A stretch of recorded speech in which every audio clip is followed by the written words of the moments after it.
Ah, béni le Seigneur qui nous accorde aujourd'hui de nous retrouver. Et nous allons partager sur un point, le péché. Parler par rapport à cela. Alors je pense que chacun d'entre nous ici a déjà entendu ce mot, le péché. Il y a une certaine idée par rapport à cela. C'est quoi le péché? Si je vous pose la question, ou si quelqu'un vous posait la question, qu'est-ce que le péché? Comment vous définirez le péché? Sans forcément, enfin, ne cherchez pas à me sortir l'hébreu, le grec. Si c'est l'hébreu, le grec que vous avez à cœur, sortez-le. Mais si, voilà, ce que je cherche, c'est de savoir quels sont ce que vous avez déjà comme mission par rapport à cela. Qu'ensemble on puisse être édifiés par le Seigneur. D'accord, tu peux parler plus fort quand même. Manquer. C'est Manquer la cible, but, on dit. D'accord, c'est ce que l'hébreu nous dit. L'hébreu chata, ou chata, ou kata, manquer la cible, manquer le but. Oui. Le péché, c'est désobéir au Seigneur. Désobéir au Seigneur. Désobéissance. Voilà. Sortir de la volonté du Seigneur. Sortir de la volonté du Seigneur. Manquer de droiture. Manquer de droiture. Voilà. Tous ces points, tout ce que vous avez cité correct, c'est conforme à la parole. C'est manquer le but, manquer la cible. C'est désobéir au Seigneur. C'est sortir du chemin de la droiture. Voilà. On va prendre Qoéleth, le livre de Qoéleth, Ecclésiaste, chapitre 7.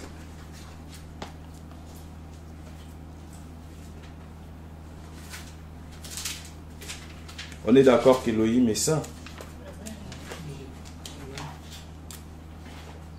Christian, ils t'ont déjà expliqué par rapport aux différents termes, Yehoshua, Elohim, tu sais ce que ça signifie? Oui. D'accord. Donc, Qoéleth chapitre 7, Ecclésiaste chapitre 7,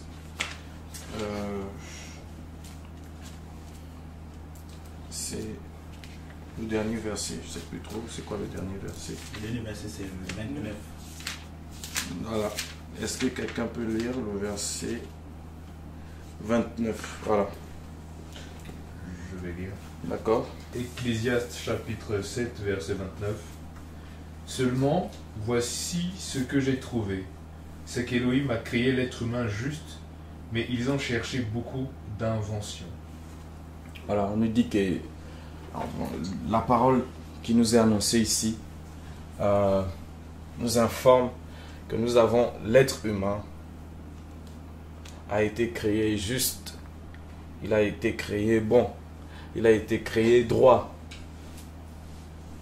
il a été créé obéissant, il a été créé pur, il a été créé saint à l'image d'Élohim. Amen. Amen. C'est clair? Est-ce que quelqu'un doute si l'homme a été créé saint? C'est clair pour tous? Ce qu'Élohim a fait. Tout ce qu'Élohim a Voilà. fait est bon. Donc Elohim nous a créés dans la droiture, dans la justice, dans la pureté. Et Qoéleth nous dit également que on a cherché, l'homme a cherché beaucoup d'inventions. Tout comme aujourd'hui, les hommes n'ont pas changé. Hein. Jusqu'aujourd'hui, ils continuent de chercher beaucoup d'idées, beaucoup de raisonnements pour échapper à ce que Elohim a établi à la base. Il y a des lois qui sont inventées, il y a des cultures, il y a des doctrines, il y a toutes sortes de choses qui sont toujours... L'homme est toujours en cours d'invention. Ces inventions qui éloignent du plan d'Elohim. On va repartir dans Bereshit, chapitre 2.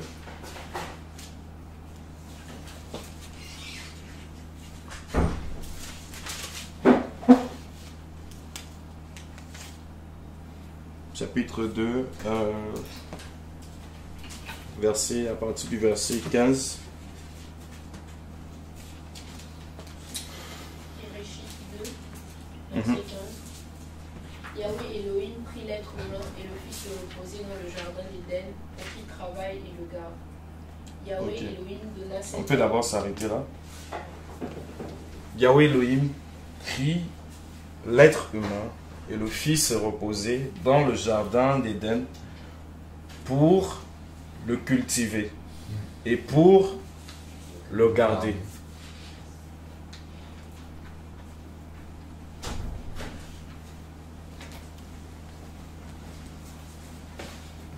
Alors, quels sont les synonymes du mot garder? Entretenir. protéger, Entretenir, protéger, veiller sur, veiller sur, conserver. conserver, voilà, prendre soin. Donc, Elohim donne à l'homme pour objectif, pour mission, dans le jardin, de le cultiver et de le garder.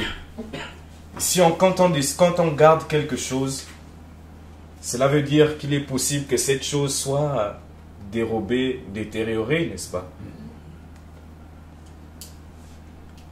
Et Elohim va donner cet ordre à l'homme, va donner cette mission à l'homme de le cultiver, de cultiver le jardin, de l'entretenir, de prendre soin de ce jardin, de le protéger, l'administrer, de le garder. Verset 16, on continue. Yahweh Elohim donna cet ordre à l'être humain en disant, tu mangeras de tout arbre du jardin. Ok. Ensuite, dans un premier temps, il donne à l'homme la mission. Qu'est-ce que tu auras à faire? Voici ce que tu auras à faire. Tu vas cultiver le jardin. Tu vas le garder. Et ensuite, il lui donne le moyen de subsistance. Par quel moyen, par quelle force? Comment pourra-t-il cultiver le jardin? Comment pourra-t-il avoir des forces pour le garder? Mais c'est en mangeant de tout arbre, des arbres qui se trouvent dans le jardin. Je tiens à préciser, frères et sœurs, c'est en même temps un aveu que je vous fais. Je ne me suis pas préparé à vous dire ces choses-là. Ça fait depuis plusieurs temps que je sais que je suis censé partager sur ce point-là, sur le péché. J'ai questionné le Seigneur plus de 2 fois, plus d'1 fois, plus de 3 fois. Qu'est-ce que tu veux que je dise? Et je ne recevais pas forcément quelque chose. Je ne me suis pas forcément préparé. Vous ne me voyez pas avec un livre ou c'est pas trop quelque chose sur lequel je vais me référer. Donc, on va se laisser conduire par le Seigneur. On n'est pas des théologiens. Amen. Donc, ce que je suis en train de vous partager, c'est en même temps que, voilà, l'Esprit nous enseigne, en fait, nous conduit. Je pense que c'est facile d'enseigner des personnes sur quelque chose qu'ils ne savent pas. Mais quand on a tous déjà une idée, on ne sait pas forcément par où commencer. Et je pense que chacun d'entre nous a une idée de ce que c'est que le péché. Et ce que le Seigneur, je le crois, va faire aujourd'hui, c'est de nous ouvrir, de nous illuminer davantage par rapport à ce que c'est que le péché et face au temps dans lequel nous sommes. Amen. Voilà. Donc, Yahweh Elohim va prendre l'homme, va le mettre dans le jardin. Voici, il donne d'abord la mission. Ensuite, il lui donne le moyen de subsistance. Comment il va pouvoir cultiver le jardin, comment il va pouvoir le garder. Il lui dit, il donna cet ordre à l'être humain en disant, tu mangeras de tout arbre du jardin. Voici le moyen de la force. C'est de là que te viendra la force du jardin. Mais quant à l'arbre de la connaissance de ce qui est bon ou mauvais, tu n'en mangeras pas, car le jour où tu en mangeras, tu mourras, tu mourras. Le Seigneur Adonai Elohim est un Elohim de principes, de règles. Quand il donne jusqu'à ce jour, il agit, il ne change pas, il est le même. Quand il donne un ordre, une mission à quelqu'un, il donne également le moyen, la force, la capacité par laquelle cette personne pourra accomplir cette mission. Mais en même temps, cet homme doit s'abstenir de certains éléments pour rester dans le cadre de la volonté d'Élohim, pour pouvoir accomplir cette mission. Donc, on le voit ici avec Adam, qui va être créé parfait, juste, et qui va recevoir un ordre, qui va recevoir une mission. Cultiver, garder le jardin. Et pour y arriver, il devra manger de tout arbre dans le jardin et s'abstenir de manger l'arbre de la connaissance du bien et du mal. Le but, garder le jardin, le cultiver. On a dit ici, notre sœur l'a dit, que le péché, c'est manquer le but. Voilà, c'est la définition, l'une des définitions que le mot hébreu nous donne du péché. C'est manquer la marque ou manquer la cible. Le mot grec également qui a été utilisé, qui a été traduit par péché en divers endroits dans les écrits de la Nouvelle Alliance, signifie également manquer la cible, notamment le mot armatano, qui signifie manquer la cible, manquer l'objectif, le mot péché. Et la parole continue. Armatano. Amartano, qui signifie erreur ou état d'esprit, faux état d'esprit, ou encore manquer la cible. Voilà, vous pourrez vérifier dans le lexique biblique là-bas. Voilà. Donc, verset 18. Et Yahweh Elohim dit: il n'est pas bon que l'être humain soit seul. Je lui ferai une aide qui soit son vis-à-vis. Déjà avant d'arriver là-bas,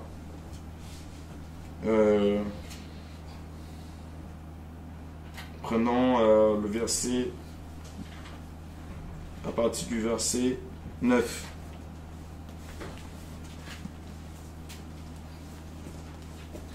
Genèse combien? Genèse chapitre 2, toujours, verset 9.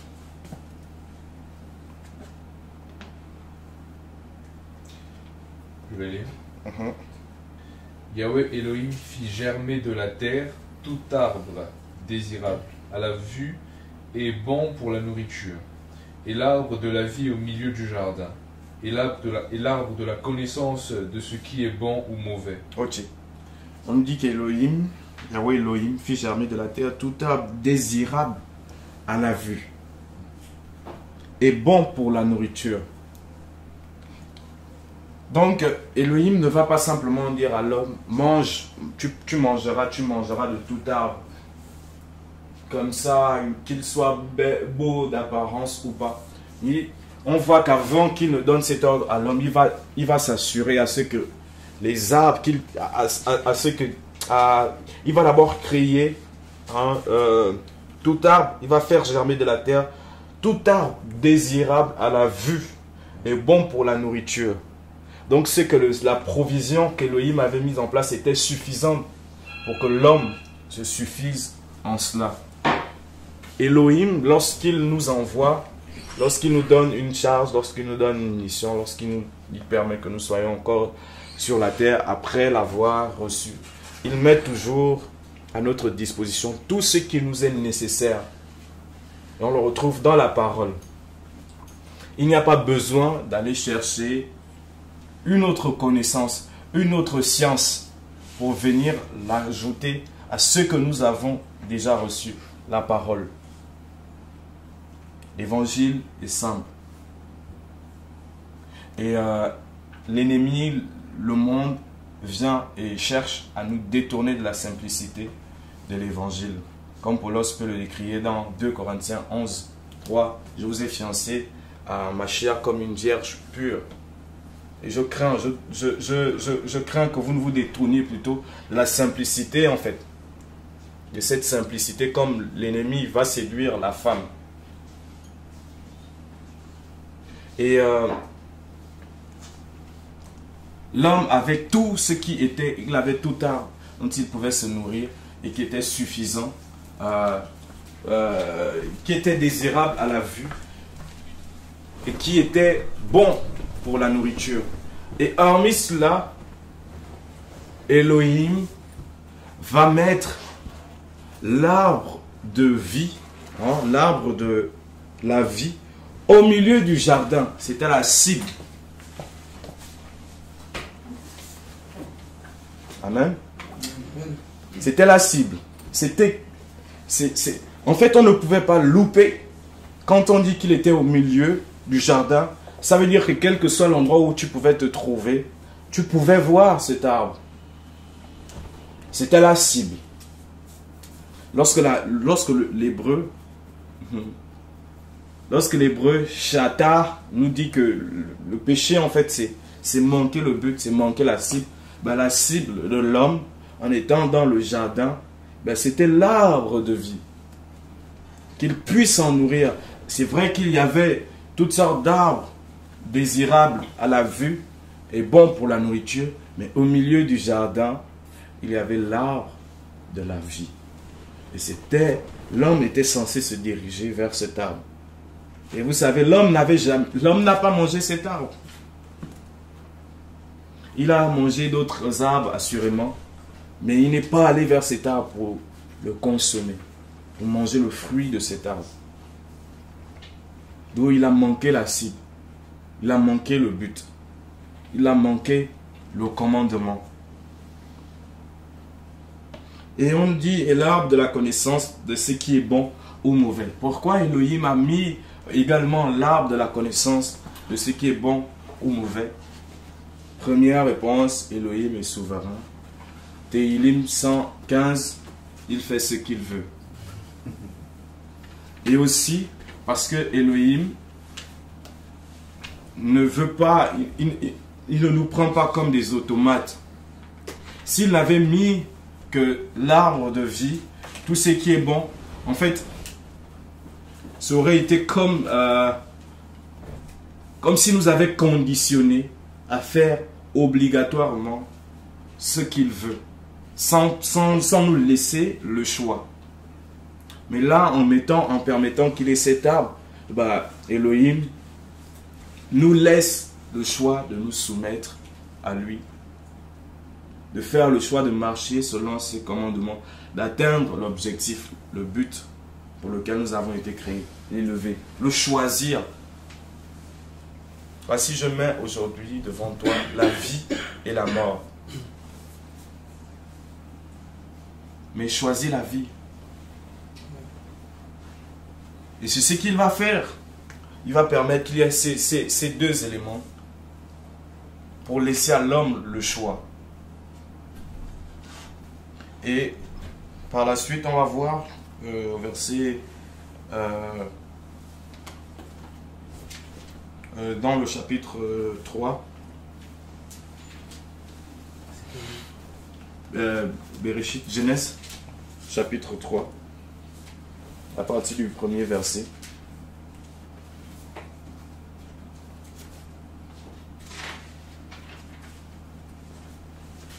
C'est bon, on y est là? Okay. Or, le serpent était le plus rusé de tous les animaux des champs que Yahweh Elohim avait fait. Assurément, Adam, l'être humain, le savait. Il le connaissait. vu qu'il était l'administrateur, on ne sait pas combien de temps l'être humain a fait avant de pécher. Il avait certainement la connaissance des animaux, vu que c'est lui qui va... Hein, Elohim va l'établir administrateur. Il était censé connaître les comportements. Voici le comportement du serpent. Voici le comportement de telle chose. Et on sait que le serpent ici, c'est l'ennemi en fait. C'est le serpent, on l'appelle le serpent ancien en fait. Et c'est pas Elohim qui a mis Satan dans ce jardin. Il s'est infiltré. Et c'était aussi la responsabilité d'Adam de garder le jardin. Je vous posais la question, garder c'est quoi? C'est aussi protéger, veiller. Et donc, comme le Satan le fait toujours aujourd'hui, hein, il s'infiltre au milieu des enfants du Seigneur. Il se fait passer, voilà, comme étant enfant du Seigneur. Et puis, il vient s'aimer des choses. Et c'est aussi la responsabilité des personnes que le Seigneur a établies ici et là, comme surveillants. De veiller à ces choses-là, à ces semences, à ces enseignements, aux enseignements, à ce qui peut être partagé ici et là. Et juste une parenthèse par rapport à cela. Frères et sœurs, la parole nous dit, ne soyez pas nombreux à enseigner. Parce que ceux qui enseignent, bah, ils seront jugés plus sévèrement. Et la semaine dernière, j'ai écouté deux choses qui m'ont révolté. Je ne sais pas qui enseignait ces choses-là. Un enseignement comme quoi ceux qui sont mariés sur la terre, ben, quand ils entreront dans le paradis, ils vont former des tribus, il y aura des tribus, il y aura des clans dans le ciel. Je ne sais pas qui a donné cet enseignement. Je donne cet avertissement. Je ne sais pas si la personne est là ou elle va écouter peut-être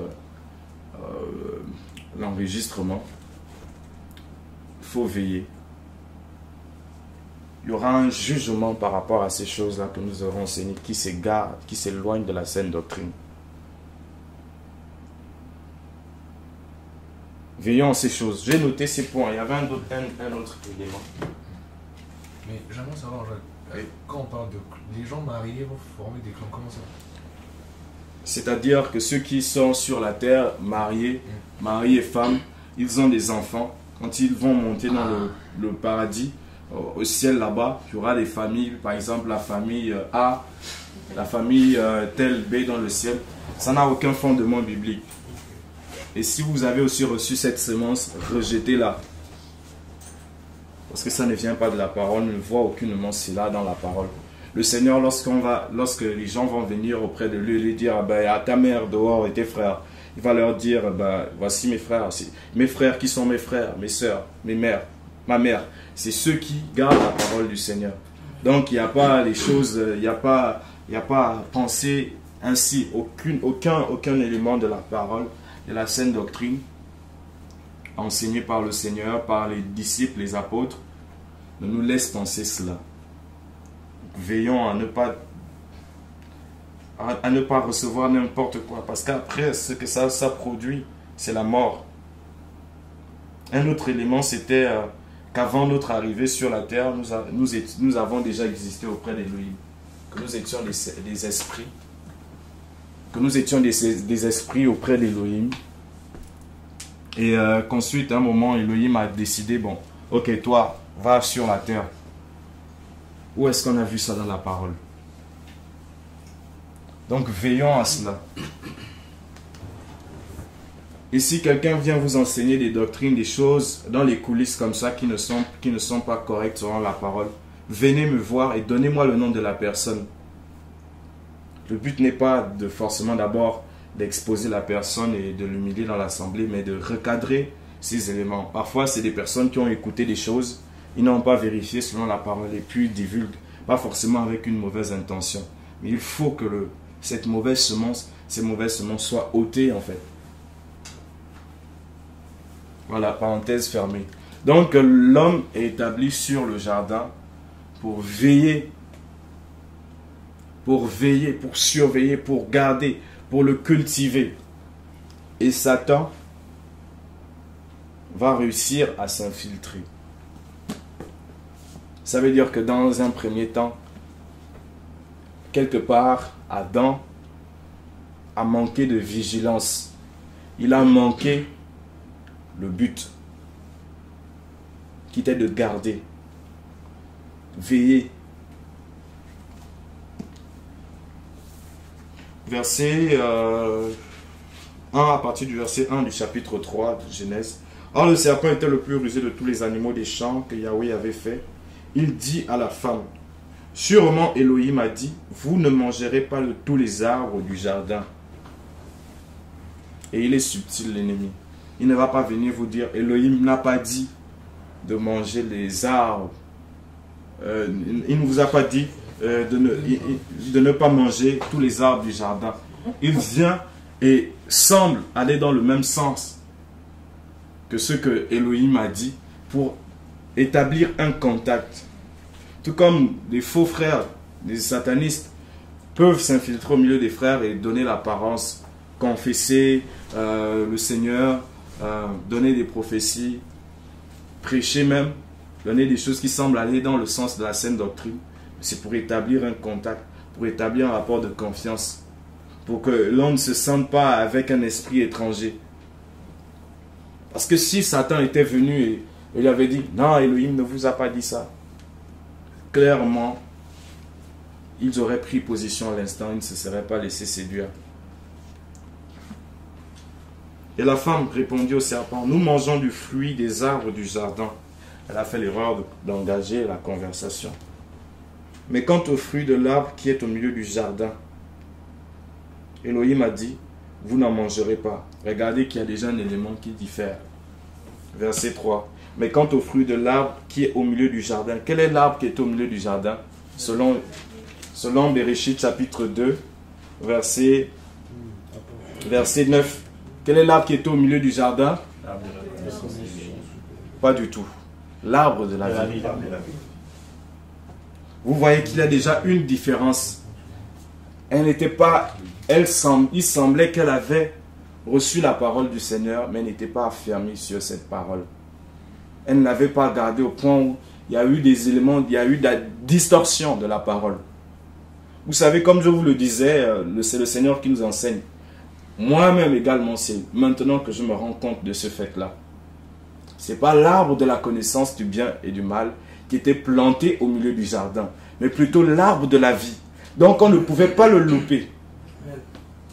La parole est claire, à moins que la Bible se contredise ou qu'elle mente, que le Seigneur mente, ce qui n'est pas possible.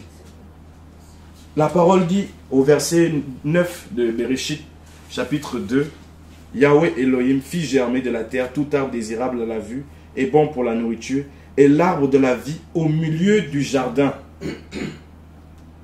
À moins qu'on ne dise maintenant qu'il y avait les deux arbres qui étaient au milieu du jardin, ce que la parole ne me fait pas comprendre.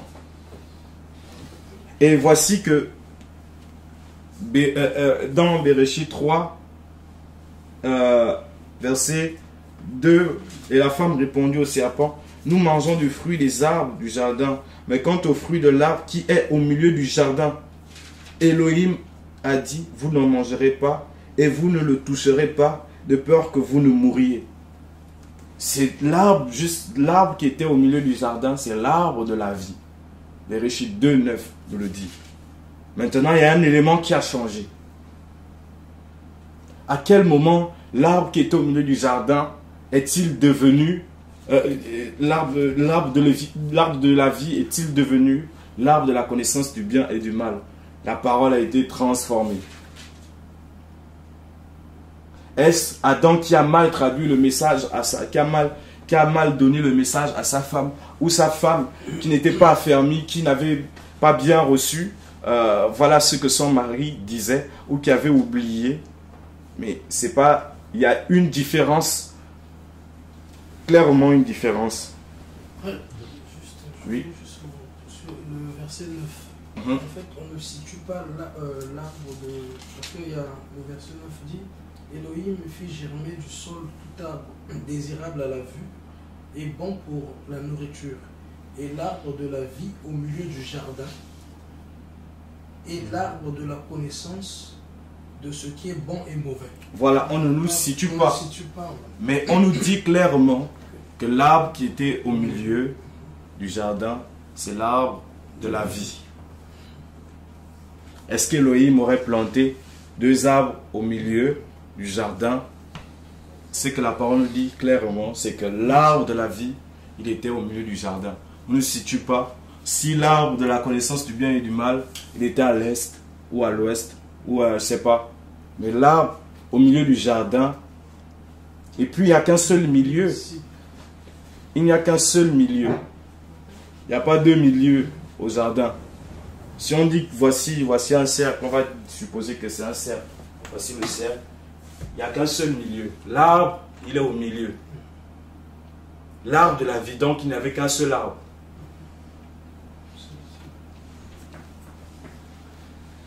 Il y a eu changement. Elle est déjà déstabilisée. C'est plus ce qui a été dit par Elohim. Mais il y a eu une distorsion de la parole premièrement reçue. Ensuite, verset 4. Alors le serpent dit à la femme, vous ne mourrez pas, vous ne mourrez pas. Mais Elohim sait que le jour où vous en mangerez, vos yeux seront ouverts et vous serez comme Elohim, connaissant ce qui est bon ou mauvais. La femme dit que l'arbre était bon pour la nourriture, qu'il était appétissant pour les yeux et que l'arbre était désirable pour donner de l'intelligence. Alors qu'on voit dans Bereshit 2 là-bas que Elohim, même avant de former la femme, il va créer ces arbres, il va faire germer de la terre des arbres qui étaient bons pour la nourriture, qui étaient beaux, qui étaient agréables à la vue.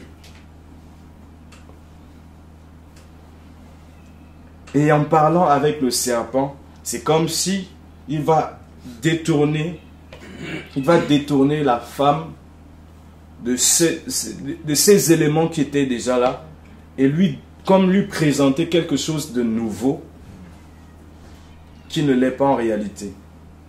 Et c'est ce que l'ennemi continue de faire aujourd'hui. Nous avons reçu la parole du Seigneur. La Bible, ça fait plus des siècles et des siècles qu'elle est là. Et elle est suffisante. Mais aujourd'hui, vous allez écouter des enseignements qui sortent qui sont hors de ce que la parole dit. Et on va vous parler du coaching. On va vous parler des différents mystères. On va vous parler du 3e œil. Ces choses qui, à l'écoute, peuvent avoir un regain, une apparence de sagesse, une apparence de piété, mais qui en réalité se détournent complètement de ce que Elohim veut. Le péché, manquer le but, sortir du chemin de la droiture, se détourner de ce que l'on a reçu.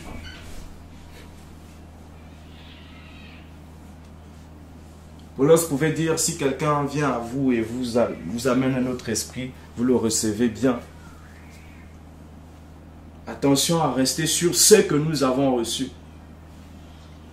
Ce que nous avons reçu comme Adam et Chava, c'est cette parole, la parole d'Elohim, le commandement, l'ordre de cultiver le jardin, de le garder et de ne se nourrir que de tout autre arbre excepté l'arbre de la connaissance du bien, de ce qui est bon et de ce qui est mauvais.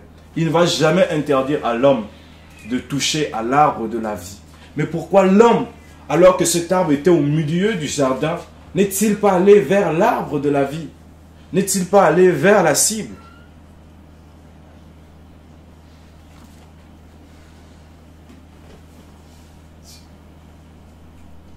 Tu as une question? Oui.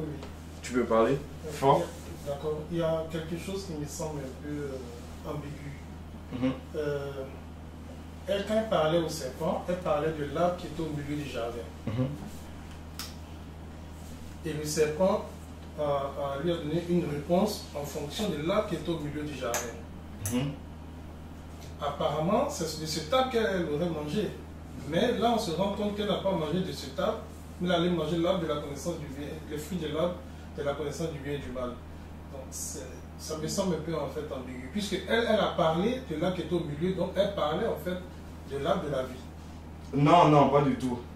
Elle parlait en fait, je relis le passage. Vous ne mangez, verset, or le serpent était le plus rusé de tous les animaux des champs que Yahweh Elohim avait fait. Il dit à la femme, sûrement Elohim a dit, vous ne mangerez pas de tous les arbres du jardin. Et la femme répondit au serpent, nous mangeons du fruit des arbres du jardin, mais quant au fruit de l'arbre qui est au milieu du jardin, Elohim a dit, vous n'en mangerez pas et vous ne le toucherez pas, de peur que vous ne mouriez. Or, l'arbre qui était au milieu du jardin, c'est l'arbre de la vie. Et l'arbre qui était censé apporter la mort, ben, c'est l'arbre de la connaissance de ce qui est bon et de ce qui est mauvais. Donc, la femme, elle parle lorsqu'elle dit l'arbre qui nous a été interdit, c'est l'arbre de la connaissance de ce qui est bon et de ce qui est mauvais. Mais le problème, c'est qu'elle assimile à l'arbre qui était au milieu du jardin. Or, dans Bereshit 2, 9, on nous dit que l'arbre qui est au milieu du jardin, c'est l'arbre de la vie, en fait. Donc, le problème vient déjà de la femme qui va faire cette confusion-là, en fait, entre l'arbre de la connaissance de ce qui est bon et ce qui est mauvais, et l'arbre de la vie qui était au milieu du jardin. Donc, si je comprends bien, dans son esprit, c'est l'arbre de la vie qui était l'arbre de la connaissance du bien et du mal. Enfin, c'est possible qu'on pense cela. Alors, est-ce un problème d'interprétation? Est-ce qu'elle a mal reçu le message? Mais c'est possible qu'on pense là. Sauf que si c'est cet arbre, si c'est cet arbre qui était au milieu, elle est vraiment allée manger, ben ça n'allait pas être l'arbre de ce qui est bon ou de ce qui est mauvais. Ça allait être l'arbre de la vie. Si elle pensait que l'arbre au milieu du jardin, c'est vraiment ça, l'arbre de la connaissance de ce qui est bon et mauvais, alors si elle avait mangé ça, pourquoi le péché serait-il rentré dans le monde? À moins qu'on ne dise maintenant, peut-être il y en a qui enseignent, parce qu'aujourd'hui on peut tout entendre, peut-être qu'il y en a qui vont enseigner que l'arbre de la connaissance de ce qui est bon et mauvais était aussi l'arbre de la vie, ce qui est carrément faux. Il y a quelqu'un qui l'a enseigné quand même. Il y a quelqu'un qui l'a enseigné. Je ne sais pas, est-ce que tu cernes, tu comprends là? Oui, je comprends, mais jusqu'à là, il y a encore une petite confusion dans la tête. Parce que je suis convaincu d'une chose, que ce n'était pas l'arbre de la vie qu'elle a mangé. Pourquoi? Parce qu'un peu plus loin, on voit que après la chute, Elohim a envoyé deux chérubins pour pouvoir protéger l'arbre de la vie, pour ne pas qu'il en mange et qu'il vive éternellement. Donc là, on a la confirmation comme quoi ce n'est pas l'arbre de la vie qu'elle aurait. C'est ça. Par contre, c'est encore flou dans la tête parce que elle, dans son esprit, c'est l'arbre de la vie qu'il ne fallait pas manger. Enfin, l'arbre de la connaissance de ce qui est bon, qu'il ne fallait pas manger. Mais le problème, c'est qu'elle l'assimile à l'arbre qui était au milieu du jardin. Maintenant, qui lui aurait, parce que là, on ne donne pas, on ne dit pas, est-ce que, là, c'est selon mon interprétation, est-ce que c'est elle-même qui est allée prendre du fruit de cet arbre ou est-ce que c'est le serpent qui lui a envoyé le fruit de cet arbre? Parce que si c'est dans le cas où c'est le serpent qui lui a envoyé le fruit de cet arbre, ça peut se comprendre aisément. Puisque, voilà. Elle va prendre, c'est elle-même qui va prendre le fruit. Ce n'est pas le serpent qui va donner. C'est dans le verset 6. On nous dit, la femme dit que l'arbre était bon pour la nourriture, qu'il était appétissant pour les yeux et que l'arbre était désirable pour donner de l'intelligence. Elle prit de son fruit et en mangea. On ne dit pas qu'elle le reçut de Satan. Non, elle-même, elle va prendre cet arbre. À quel moment l'arbre, comment est-il pu arriver qu'elle ait appelé l'arbre qui était au milieu du jardin, qu'elle ait appelé l'arbre de ce qui est bon et de ce qui est mauvais, l'arbre qui est au milieu du jardin? Pourquoi en fait? Je pense que cet élément n'est pas mis au hasard ici, mais nous enseigne sur révèle beaucoup d'éléments. Parce que ce n'est pas exactement ce que la parole nous dit dans le verset 9 du chapitre 2. Il nous dit que le seul arbre, que l'arbre qui était au milieu du jardin, et comme il n'y a qu'un seul milieu, eh ben c'était l'arbre de la vie. Mais comment Ève va appeler l'arbre au milieu du jardin, va penser que c'est cet arbre-là qui était interdit. Et comment se fait-il qu'elle va prendre, elle va en effet prendre l'arbre de la connaissance de ce qui est bon et de ce qui est mauvais. Et la mort va rentrer dans le monde. Mais où est-ce la parole ne nous dit pas si elle est allée au milieu du jardin et elle a pris, mais on nous dit qu'elle a pris l'arbre dont le fruit était interdit, était défendu. Donc, elle-même, elle a pris. C'est pas Satan qui est venu lui donner. Et une chose est sûre, il y a eu confusion quelque part. À moins que, comme je le disais, d'aucuns pensent que les deux arbres étaient au milieu du jardin, ce qui porterait à confusion. Si les deux arbres étaient au milieu du jardin, il n'y a qu'un seul milieu. Quelqu'un s'est trompé de milieu. Voilà, c'est ça en fait. Parce que de toute façon, lorsqu'elle se met à parler à Satan et qu'elle accepte cette conversation, bah, elle est déjà en train de s'éloigner de la cible. Bah, l'ennemi, quand il vient et quelqu'un commence à écouter et parler avec lui, la personne sort déjà. Parce que les semences qu'il met viennent envoûter l'entendement, viennent envoûter la vision de la personne. Si vous commencez à fréquenter une personne qui n'est pas dans le Seigneur et qui est envoyée par l'ennemi, même si vous vous sanctifiez, vous marchez dans la foi, vous êtes dans la foi, si vous commencez à fréquenter en écoutant son langage, vous allez être transformé sans le réaliser. La perception. En fait, j'ai une question par rapport à Job 1.6. Là, on dit Satan était au milieu. En fait, c'est Dans Job 1.6. Là où on parle, or il arriva un jour que les fils d'Élohim vinrent se présenter devant Yahweh. Et Satan vint aussi au milieu d'eux. En fait, par rapport à l'arbre de la connaissance, je me demande si c'était juste à peu près à côté. Bon, ça c'est moi, hein, c'est pas la Bible qui le dit. Est-ce que parce que il limite. Alors, lorsque la parole nous dit que Satan vint qu'il vint au milieu d'eux, est-ce que vous pensez que Satan est venu Satan comme il est? C'est une manière de nous dire. En fait, Satan peut venir ici au milieu de nous, on ne sait pas qu'il est là. Si le Seigneur ne nous donne pas le discernement de savoir que c'est Satan qui est là, c'est un démon, c'est un. Satan, un diable était au milieu des 12. Les autres ne le savaient pas. Et pourtant, il était là au milieu d'eux. Donc, c'est une manière. Alors, est-ce qu'il a pris une forme humaine? C'est probable. Mais une chose est sûre.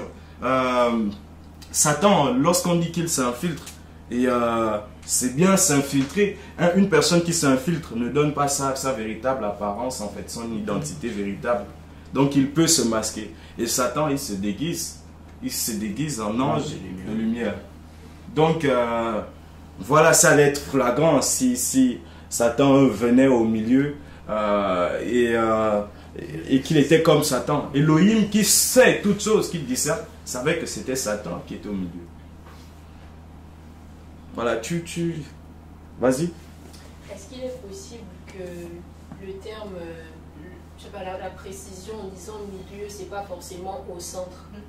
Est-ce que ça peut signifier parmi, un peu comme le passage que la sœur a donné, où Satan était au milieu des enfants d'Élohim? La parole, vous savez, il y a des choses qui sont assez évidentes. Quand on dit que l'arbre était au milieu du jardin, ce n'est pas la même chose que l'arbre était parmi le jardin. Quand on dit au milieu du jardin, ça veut dire qu'il y avait un milieu au jardin. Oui? Parce que moi aussi, j'avais eu, comment dire, cette confusion-là, donc j'ai cherché un peu pour voir les autres versions. Je me suis dit peut-être c'est au niveau de la tradition, je suis un peu trompé. Et c'est la même expression. Au milieu. Au milieu. Voilà. Et c'est l'arbre de la vie. l'arbre de la connaissance, c'est l'arbre de la vie. Donc, c'est pas au milieu, ils sont parmi. Non, au milieu, c'est au milieu du jardin, au centre. Voilà. Maintenant, après, si vous voulez vérifier le terme hébreu qui a été, vous pourrez vérifier. Donc, on voit l'homme qui va recevoir l'ordre. Je reviens à chaque fois pour qu'on soit situé, on soit bien situé. Qui va recevoir l'ordre d'Élohim de manger de tout arbre dans le jardin, excepté l'arbre de la connaissance de ce qui est bon et ce qui est mauvais. Et la femme étant séduite, et voilà, va prendre cet arbre, va en manger, hein, et va en donner à son époux, à l'homme, à Adam. Ils vont manger et tous les deux vont s'apercevoir, comme on le lit dans Bereshit, qu'ils sont nus. Ils sont sortis du commandement d'Élohim. Ils ont manqué le but. Ils ont manqué la marque. Ils ont manqué la cible. Ils n'ont pas atteint la cible. La cible, c'est l'arbre de la vie. Tout comme aujourd'hui, la cible, ne vous détrompez pas, c'est l'arbre de la vie. Yahushua. C'est lui l'arbre de la vie. Et si nous n'allons pas vers lui, s'il ne reste pas notre cible, alors on est dans le péché. C'est qu'on est hors cible et donc dans le péché.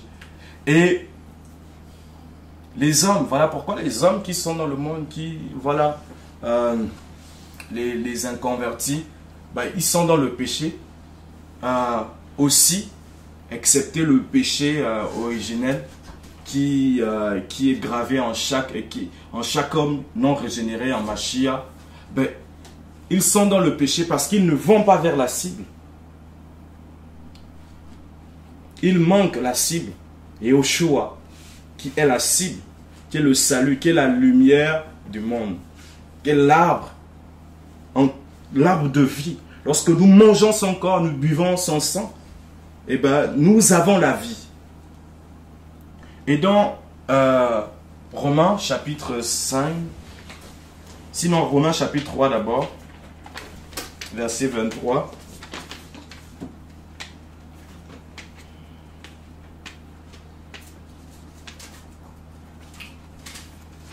Donc frères et sœurs, comprenons aussi que manquer le but, le péché, c'est lorsque le Seigneur te donne un ordre clair, te demande de faire quelque chose, il t'a accordé les moyens, la capacité, les facultés de le faire, et que tu t'en détournes.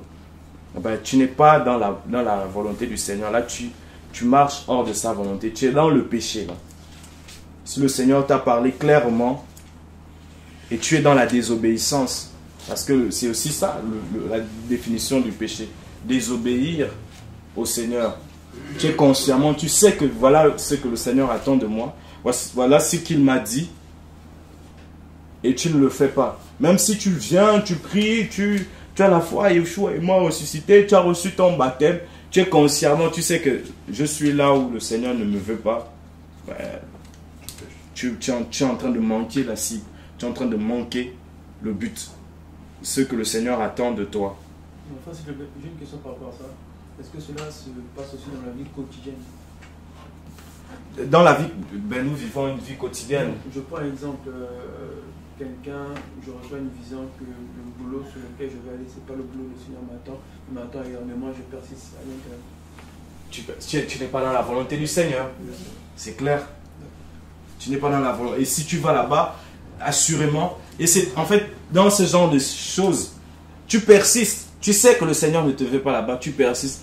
Quand tu vas arriver là-bas, après tu vas tomber, tu vas commencer à être dans la convoitise, ou bien dans la colère, ou bien dans la malhonnêteté, la fraude et tout. Ce ne seront que les conséquences de ce qui s'est déjà produit. C'est-à-dire tu es sorti de la cible. Tu as manqué le but en fait. Tu as manqué le reste. Ça ne se matérialise, ça ne fait que se matérialiser plus tard. Voilà pourquoi nous avons à craindre et vraiment à toujours être à l'écoute de ce que le Seigneur attend de nous, être dans l'obéissance. L'obéissance vaut mieux que les sacrifices. Donc, Romains chapitre 3. Verset 23. Car tous ont péché et n'atteignent pas la gloire d'Élohim. Voilà. On va s'arrêter d'abord là sur cette partie-là.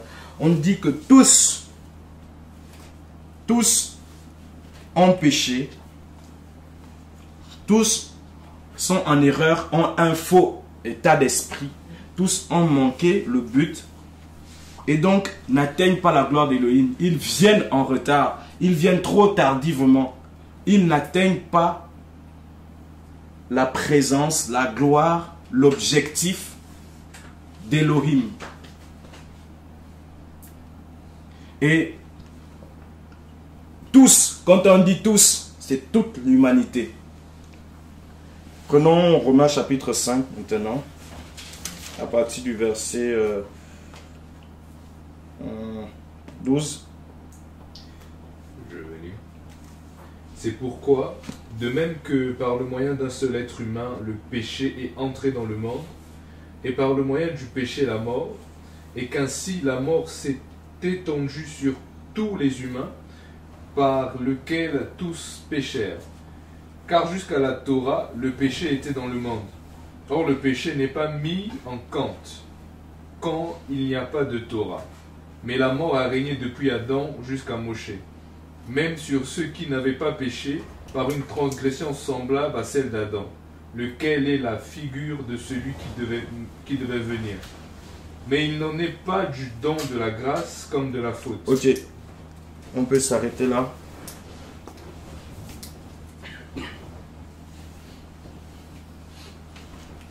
Alors, on nous parle du péché dans un premier temps qui s'est étendu sur tous les humains. Pourquoi aujourd'hui, alors qu'on n'a pas péché, on n'a pas forcément commis le même péché qu'Adam, on est tous inclus dans le... Voilà, le péché est rentré dans le monde. Nous n'avons pas forcément été... On n'a pas fait la même chose. On n'était pas là. Peut-être qu'on n'allait pas être... Souvent, les personnes peuvent raisonner comme ça. Et je me rappelle une personne qui raisonnait comme ça. Que, oui, Adam, il a fait ce qu'il a eu à faire. Mais pourquoi nous, aujourd'hui, on se retrouve dans cette situation? On n'était pas là. Nous n'avons rien fait. C'est Adam. Il a eu à faire ce qu'il a eu à faire. Mais on n'a pas à punir tous les hommes à cause d'Adam. Pourquoi, en fait, on peut se poser cette question, mais pourquoi aujourd'hui nous sommes également, en fait, affectés par ce péché? Déjà, il y a un point, le mot Adam signifie être humain. Et ce que j'ai compris par la grâce du Seigneur, c'est que n'importe lequel des hommes, si on le mettait à la place d'Adam et Rava, il aurait fait la même chose. Je vous assure. Vous pouvez vous dire, aujourd'hui, on peut se dire aujourd'hui, non, si j'avais été à la place d'Adam ou Rava, Ève, je ne l'aurais pas fait. C'est parce qu'aujourd'hui, nous subissons les conséquences. Nous voyons vraiment ce que c'est que les conséquences. Eux, ils avaient simplement écouté la parole. Et la parole du Seigneur, certes, la parole du Seigneur est suffisante. Lorsque le Seigneur t'interdit de faire quelque chose, c'est suffisant. N'insiste pas. Ne cherche pas à subir les conséquences. Il y a la sagesse séculière qui dit souvent que les conséquences, parfois les conséquences sont mieux que les conseils. Conseils mieux que les conseils. Avec le Seigneur, non. Il vaut mieux écouter son commandement, son conseil, que de subir les conséquences. Donc, frères et sœurs, si c'était toi, si c'était moi qui étais à la place d'Adam et Rava, la même chose. Lorsque Adam et Rava vont pécher, nous étions en eux. Nous étions d'accord avec eux. De la même manière, en fait, lorsque Yahushua est venu et il nous a rachetés, et nous sommes sauvés par le sacrifice, l'œuvre de la croix, ben, nous sommes tous identifiés, nous formons un même corps. Et nous recevons sa vie. Bon, ça, si le Seigneur le veut, on partagera sur ça quant à l'œuvre de la croix, si me donne de mon souvenir. Donc, nous étions tous en Adam lorsqu'il a péché. Et c'est pareil en fait, et c'est biblique en fait ce que je suis en train de vous dire. Parce que même dans Hébreu, on nous parle d'Abraham qui va payer la dîme à Melchisédek. Et on va également parler, on va prendre ces paroles dans Hébreu.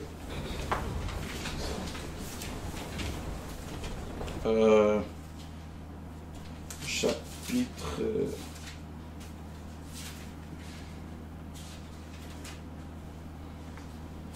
alors, je ne sais plus trop c'est quel chapitre là, mais bon, on va essayer de... 7, hein. Chapitre 7, verset...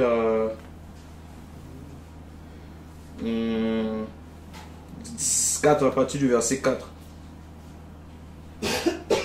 Et considérez donc combien est grand celui à qui même Abraham, le patriarche, donna la dîme du butin. Et ceux des fils de Lévi qui reçoivent la préprise ont en effet l'ordre, selon la Torah, de prélever la dîme sur le peuple, c'est-à-dire sur leurs frères.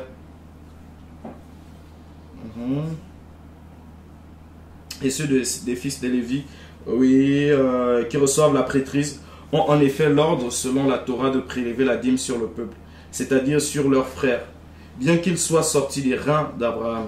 Mais celui qui n'est pas d'une même famille que, par sa généalogie, préleva la dîme sur Abraham et bénit celui qui avait les promesses. Et sans contredit, c'est le moindre qui est béni par celui qui est plus excellent. Et ici, ce sont en effet les humains mortels qui prennent les dîmes, mais là, c'est celui de qui il est rendu témoignage qu'il est vivant. Et pour ainsi dire, Lévi même, qui prend les dîmes, les a payés en Abraham, car il était encore dans les reins de son père quand Melchisédek alla au-devant de lui. Amen. On a dit qu'il était encore dans les reins. Donc Lévi même, on sait que c'est la dîme, c'est les Lévites qui prélevaient la dîme. Et on dit qu'il, Lévi, qui est un des 12 fils de Jacob, a payé la dîme dans les reins, en étant dans les reins d'Abraham. Vous voyez? Ça veut dire que nous, en étant en Adam, nous avons également péché, nous avons désobéi à Elohim. On était des petites, si on peut l'imaginer ainsi, on était peut-être, je ne sais pas trop, le pouce, ou bien l'ongle, ou bien le rein, ou bien l'œil, ou bien un bout de cheveux d'Abraham. On a participé, d'Adam, et on a participé en fait. On y a participé. D'où le péché, il est étendu sur tous les hommes. Et le péché comme cette maladie incurable, héréditaire, que seul Yeshua peut ôter bien sûr. Mais cette maladie héréditaire qui se transmet de génération en génération. C'est la pire des maladies héréditaires. Et donc, voilà, depuis des milliers d'années où ils ont péché, ce péché continue. À chaque fois qu'une personne naît, il y a ces gènes-là du péché qui sont transmis. On dit un gène ou une gène? Un gène. Voilà, qui sont transmis. Et alors, quelqu'un pourrait poser la question, mais le sang de Yeshua, il fallait qu'il soit pur. Comment se fait-il que si le péché en chaque homme, il y a ce péché originel et Yeshua, donc ça veut dire qu'il était aussi dans ce lot-là. Il y avait le péché originel. Parce que si en fait le Seigneur est inclus en cela, ça veut dire que son sang n'était pas pur. Parce qu'il avait péché, on dit que tous ont péché et n'atteignent pas la gloire d'Élohim. Mais dans ce tous-là, on parle du descendant d'Adam et de Chava. Et vous allez le remarquer dans les Écritures, la malédiction, le péché, la malédiction se transmet de père en fils, d'homme en homme, et non pas de femme en femme. Et donc, ce qui fait que Yeshua, eh ben, il est né d'une femme, mais par la vertu du Saint-Esprit. Ce n'était pas la semence humaine. Ce n'était pas la semence de l'homme. Voilà. Donc, il n'est pas affecté par cette généalogie, ce mal qui a régné, ce péché qui règne, qui se transmet d'homme en homme. Et vous allez voir lorsque le fils de Noah va pécher, va agir mal contre son père, ben, la malédiction va se transmettre du père, va partir du père au petit-fils, en fils. Et quand vous regardez également les généalogies, en général, quand on parle des généalogies, c'est souvent les hommes qu'on mentionne. Hein? Et parce que c'est la transmission du sang. Mais aussi, ça parle de la transmission du sang, mais aussi le péché y est. Donc quand le Seigneur vient et qu'il naît de Myriam, ben c'est d'un sang pur et non pas contaminé par le péché. Voilà. Est-ce qu'il y a une question? Oui. Oui. Une question. Il y a une parole qui dit que c'est l'âme qui pêche qui mourra. Ézéchiel 18. J'aimerais savoir. Et dans Ézéchiel aussi, il y a cette parole là où les gens disaient nos pères ont mangé des raisins et c'est nous qui avons des dents pourries. Voilà. Et Elohim va les répondre pour dire que non, c'est celui qui pêche qui subit. Alors j'aimerais savoir la notion de la malédiction qui se donne en génération et cette parole. J'aimerais bien comprendre. Regarde, tu l'as dit, c'est la parole qui le dit. Les pères ont mangé les raisins et ce sont les fils hein, qui ont mal, qui ont les dents pourries. On ne dit pas les mères. Non, mais Elohim les a repris sur ça. Il a oui. dire ça. Oui, en effet, c'est l'âme qui pêche qui mourra. Et en disant c'est l'âme qui pêche qui mourra, il y a toujours la notion que nous étions en Adam quand nous avons péché. Parce que même quand on dit, quand le Seigneur dit c'est l'âme qui pêche qui mourra, ça ne veut pas dire qu'il y en a qui sont sans péché en fait. Ça veut dire qu'on ne va pas imputer les fautes du père à l'enfant. Mais nous, concernant Adam, qui est le père de tous les hommes, ben, nous étions en lui en fait, en péchant. Et ce n'est pas le péché qui engage une responsabilité personnelle, mais c'est en tant que patriarche de l'humanité, c'est toute l'humanité. Il était assurément conscient que toute l'humanité était engagée dans ce qu'il faisait. Et cela retombait en fait sur toute sa descendance. Donc par rapport à cela, le Seigneur, c'est comme on l'a dit, ben, le Seigneur, il est fils d'Élohim. Et d'ailleurs, c'est pour la parole nous dit qu'il est le fils unique d'Élohim. Et pourtant, nous sommes également considérés comme des enfants d'Élohim. Mais pourquoi on dit le fils unique d'Élohim alors que nous sommes fils et filles du Seigneur? Et c'est parce que nous sommes fils d'Adam, nous les hommes, dans un premier temps. Mais par la grâce du Seigneur, par l'œuvre de la croix, nous sommes également devenus fils d'Élohim. Fils Yeshua est le fils unique d'Élohim. Pourquoi? Parce que c'est par la vertu du Saint-Esprit qu'il a été engendré. Il est le seul à être engendré physiquement. Pas simplement, pas spirituellement comme nous, mais physiquement par la puissance d'Élohim et non par un rapport entre un homme et une femme. Voilà. Je ne sais pas, est-ce que c'est clair ou tu veux spécifier ta question? Oui, ma question c'était seulement, c'est pas concernant Yoshua, pour Yoshua j'ai saisi. En fait, c'était juste pour avoir la conception, comme quand le Seigneur dit à Abraham, je maudirai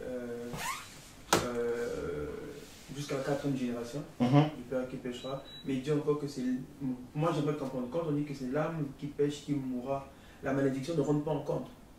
Alors, c'est l'âme qui pêche, c'est-à-dire qu'on n'impute pas, comme je te le disais. Je vais pas te juger pour les. Enfin, Elohim ne va pas te juger pour les fautes de ton père. Hein, tu comprends? Maintenant, le fait que Elohim ne va pas te juger pour les fautes de ton père, ça ne veut pas dire que tu es purifié des péchés, déjà le péché originel qui est en toi et des fautes que toi-même tu aurais commises.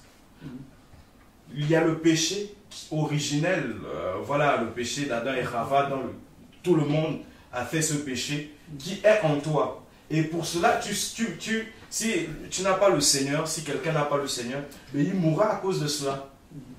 Parce qu'il faut qu'on le reconnaisse, les hommes meurent aujourd'hui.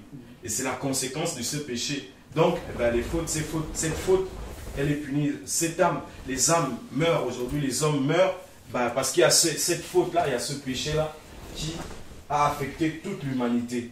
Maintenant, la parole dit également qu'une malédiction sans cause n'a point d'effet. Si ton père a eu à commettre des choses, et c'est vrai qu'on voit ça dans les familles, un homme a eu à faire des mauvaises choses et puis toute sa descendance est affectée par ce mal-là.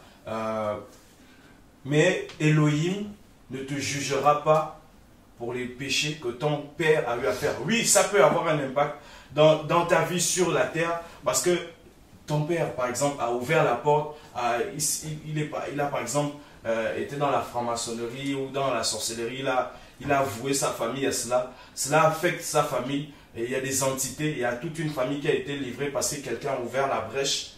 La famille est affectée par cela. Mais Elohim ne condamne pas un homme si la personne doit aller en jugement devant Elohim, elle ne sera pas jugée pour ce que son père a commis, mais pour ce qu'elle-même elle a eu à commettre, en partant dans un premier temps du péché originel. Et les autres qui peuvent se rajouter. Mais par rapport à ce que tu viens de dire, ça c'est en fait par rapport au péché originel. Quand je vois l'histoire de Achan par exemple, dans Yoshua, lui c'est le père qui avait, et on a tué toute la famille. En fait c'est avec Yoshua qui est venu pour nous sauver, et c'est là où le péché originel est allé. Oui, en Yeshua, c'est clair que nous sommes une nouvelle création. Si quelqu'un est en Mashiach, il est une nouvelle créature. Les choses anciennes sont passées, parmi lesquelles le péché d'Adam et Rava. On est complètement réformé. On devient de nouvelles personnes, on devient de nouvelles créatures. Nous ne sommes plus nés de femmes, mais nous naissons d'Elohim. Yeshua pouvait dire à la foule que de tous ceux qui sont nés de femmes, il n'y en a pas apparu de plus grand que Yohanan le Baptiste, mais le plus petit dans le royaume des cieux est plus grand que lui. Donc parce que le plus grand des prophètes, le plus grand des hommes qui existaient, excepté Yoshua, parmi ceux qui sont nés de femmes, c'est Yohanan le Baptiste, le plus grand des prophètes. Mais il n'était pas né du royaume. Mais nous sommes des nouvelles... Nous ne sommes plus simplement des descendants d'Abraham, mais nous sommes engendrés d'Élohim. Donc le péché d'Adam, la seule conséquence du péché d'Adam sur nous, c'est que ce corps-là, il n'est plus, il va périr. Mais sinon, l'âme et l'esprit sont ravivés. Parce que le péché d'Adam, il a affecté le corps et l'esprit. Tous sont morts, ils ont été séparés d'Élohim. Le péché également, la séparation d'avec Élohim. Maintenant, par rapport à Achan qui a péché et puis toute sa famille, c'est parce que le Seigneur, en ces temps, il fallait déjà qu'il y ait la crainte d'Élohim. Il fallait éradiquer le mal du milieu du peuple d'Israël. Et c'était des semences en fait.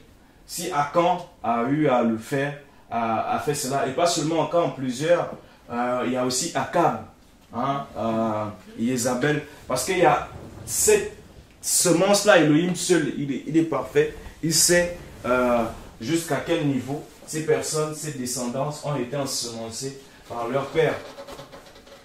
Si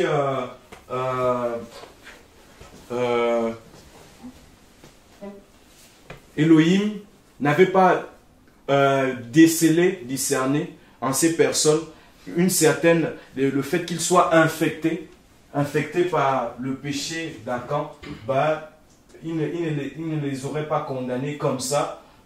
Il ne condamne pas les innocents. Voilà, la parole Elohim est juste et il est équitable et il ne condamne pas les innocents. Mais si il permet que cela arrive, c'est pour éradiquer le mal. Assurément, des semences étaient jetées, ces semences incurables qui, même en les laissant vivre, ces personnes allaient persister dans le péché de leur père. Voilà. Maintenant, cela n'enlève pas qu'Elohim, il est fidèle, il est juste, il ne condamne pas, il ne juge pas quelqu'un sur les péchés d'un autre. Mais c'est lorsque la parole nous dit ne participez pas au péché d'autrui. Voilà. Gardez vous-même pur. Et si quelqu'un a eu à pécher, a eu à faire le mal et que d'autres viennent à s'accorder à ce qu'il a eu à faire, ils sont autant coupables que la personne. Et Paulos dénonce également cela dans Romains, que non seulement... attends, je vais le prendre dans Romains, mais par rapport à ceux qui retiennent injustement la vérité captive. Romains chapitre 1.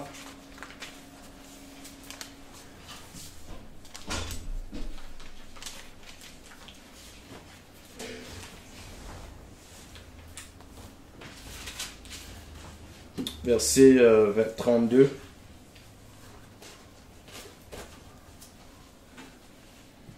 Romains chapitre 1, verset 32.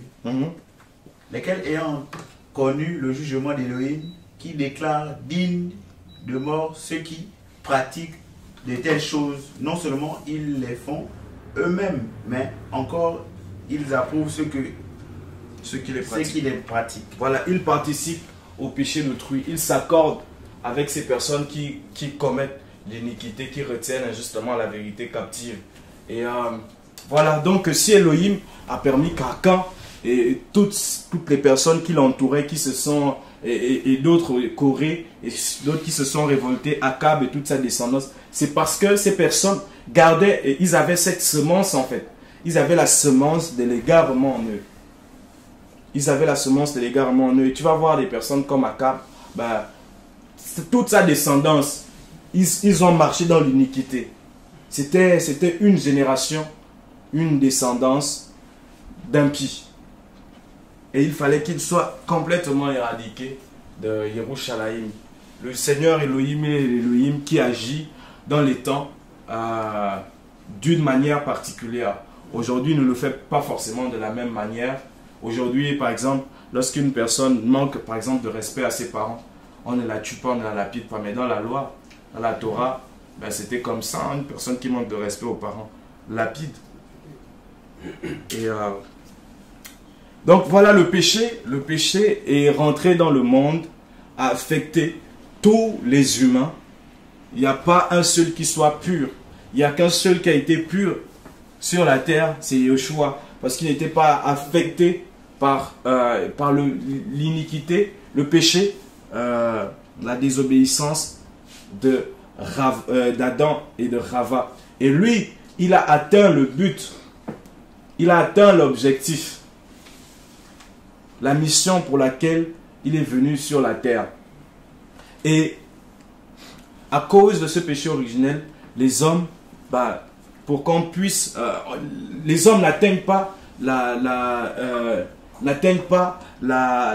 gloire d'Élohim.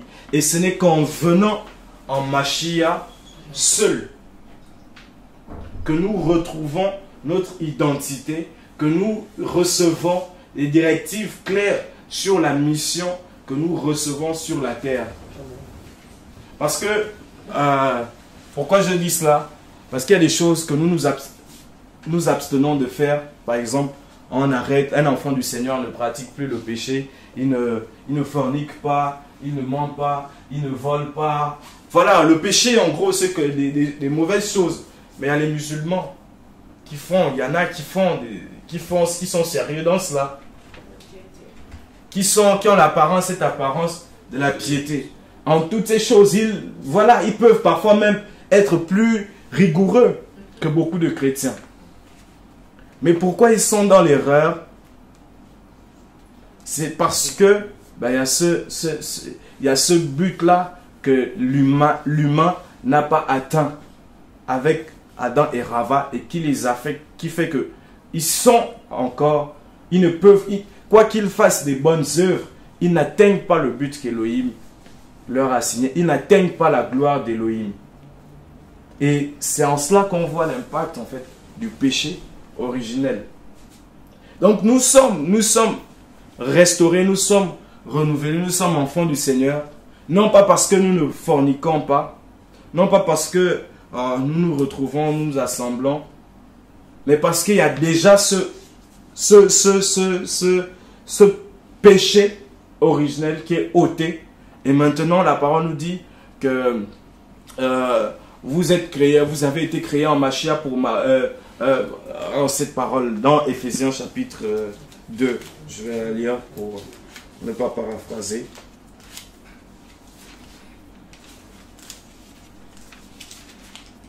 Je pense que vous êtes l'ouvrage.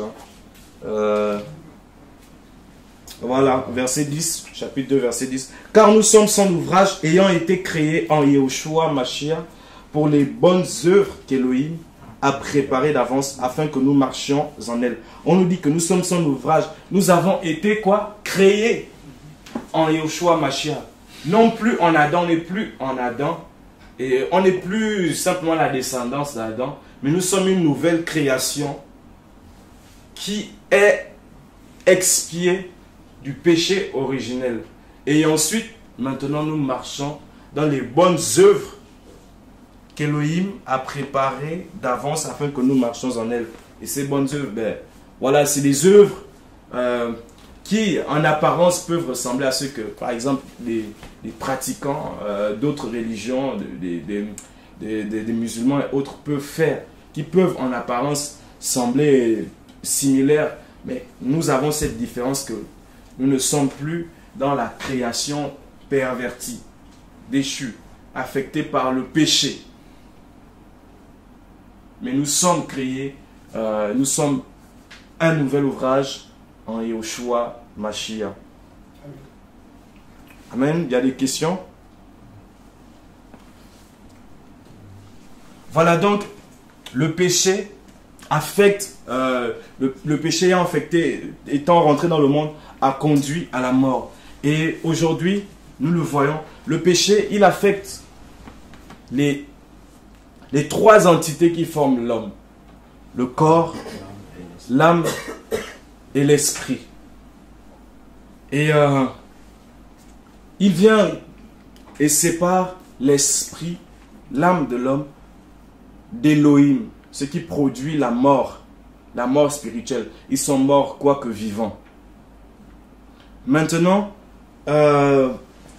Yeshua en venant, bon, je ne vais pas parler de l'œuvre de la rédemption. On va rester sur le thème du péché. Et donc, le péché, il vient et transforme le corps de l'homme. Il transforme l'âme, il affecte l'âme de l'homme, de telle sorte que on n'a plus des désirs qu'Élohim, en fait, des désirs purs aux yeux d'Élohim, mais il y a des pensées mauvaises qui peuvent monter. La haine, la jalousie, l'orgueil. Le péché, il vient et est venu et il a affecté l'âme de l'homme.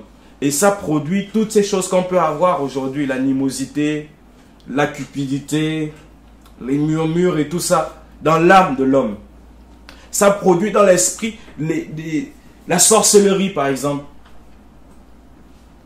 Les sorciers, quand ils pêchent, quand ils font de la sorcellerie, ils pêchent avec leur esprit. Ils souillent. En fait, ils amènent leur esprit à atteindre, à aller dans un but autre que celui pour lequel il a été créé. D'où ils pêchent. Vu que l'esprit n'a pas été créé pour être en communion avec des démons, d'autres entités, mais pour être en communion, pour adorer le Créateur, Elohim, en l'amenant à autre chose, ils pêchent. De même dans le corps, on voit les conséquences du péché par les maladies. Parce que oui, c'est vrai, aujourd'hui, on le sait, c'est pas parce qu'on est chrétien qu'on ne peut pas tomber malade. Mais voilà, on subit constamment, involontairement, les conséquences du péché originel. Elles sont là, le mal qu'on voit et tout, le dérèglement de la nature. Parce que le péché d'Adam, il n'a pas seulement affecté l'homme, mais il a affecté toute la création. La création présente, visible, qu'on peut voir. Le soleil qui frappe fort sur nous, la terre, et les dérèglements climatiques qu'on voit, ce sont les conséquences du péché. Donc, et la parole nous dit en fait dans Romains chapitre 8, je pense.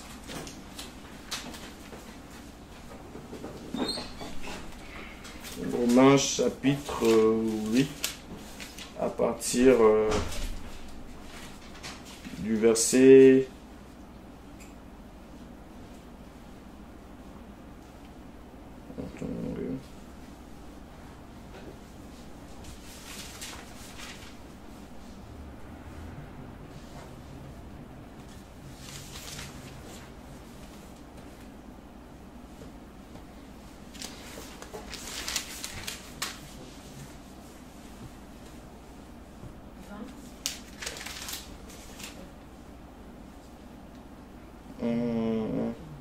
Voilà, c'est ça.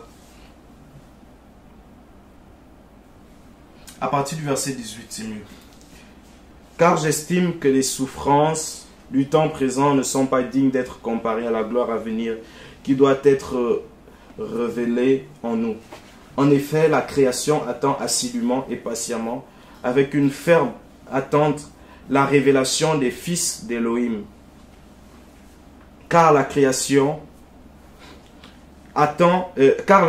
a été soumise à la vanité, non de son gré. On nous dit la création a été soumise à la vanité à cause du péché, non de son gré, mais à cause de celui qui l'y a soumise, avec l'espérance qu'elle aussi sera rendue libre de l'esclavage et de la corruption pour avoir part à la liberté de la gloire des enfants d'Élohim. Toute la création est affectée.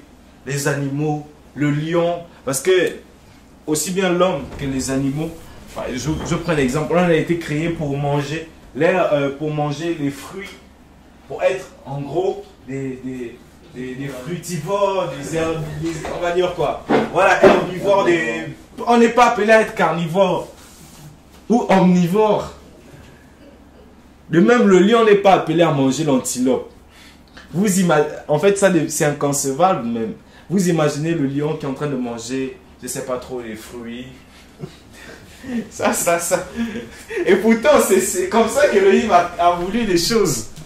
Hein? Un lion vous voyez en train de brouter comme le mouton là, qui broute l'herbe.